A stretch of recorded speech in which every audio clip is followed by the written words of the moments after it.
ایک رات سلطان نور الدین زنگی رحمۃ اللہ تعالیٰ علیہ نے عشاء کی نماز پڑھی اور سو گئے کہ اچانک اٹھ بیٹھے اور فرمانے لگے کہ میرے ہوتے ہوئے میرے آقا دو عالم صلی اللہ علیہ وسلم کو کون ستا رہا ہے۔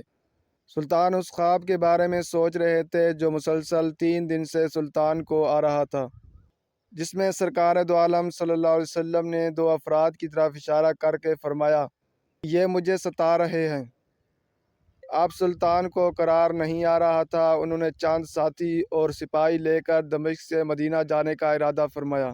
اس وقت دمشق سے مدینہ کا راستہ 20 یا 25 دن کا تھا، مگر سلطان نے بغیر آرام کیے یہ راستہ 16 دن میں طے کیا۔ مدینہ پہنچ کر آپ نے مدینہ آنے جانے والے کے راستے بند کر دیے، تمام خاص و عام کو اپنے ساتھ کھانے پر بلا لیا۔ لوگ آ رہے تھے اور جا رہے تھے، آپ ہر چہرہ دیکھتے مگر آپ کو وہ 2 چہرے نظر نہیں آئے۔ سلطان کو فکر لاحق ہوا اور آپ نے مدینے کے حاکم سے فرمایا کہ کیا کوئی ایسا ہے جو اس دعوت میں شریک نہیں ہوا ہو؟ جواب ملا کہ مدینے میں رہنے والوں میں سے تو کوئی نہیں مگر 2 مغربی زائر ہیں جو روضہ رسول کے قریب ایک مکان میں رہتے ہیں، تمام دن عبادت کرتے ہیں اور شام کو جنت البقیع میں لوگوں کو پانی پلایا کرتے ہیں، عرصہ دراز سے مدینے میں مقیم ہیں۔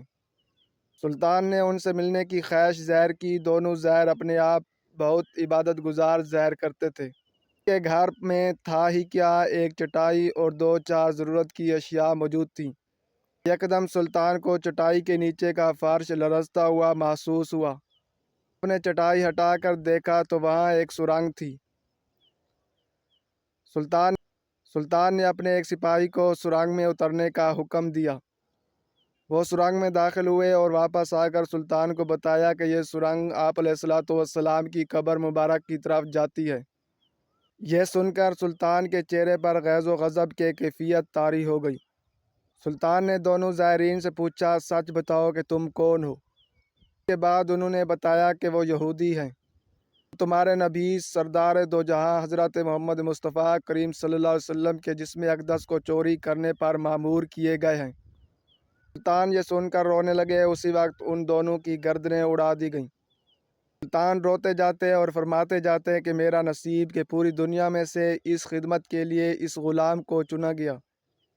اس ناپاک سازش کے بعد ضروری تھا کہ ایسی تمام سازشوں کا ہمیشہ کے لیے خاتمہ کیا جائے۔ سلطان نے معمار بلائے اور قبر اقدس کے چاروں طرف خندق کھودنے کا حکم دیا، یہاں تک کہ پانی نکل آیا۔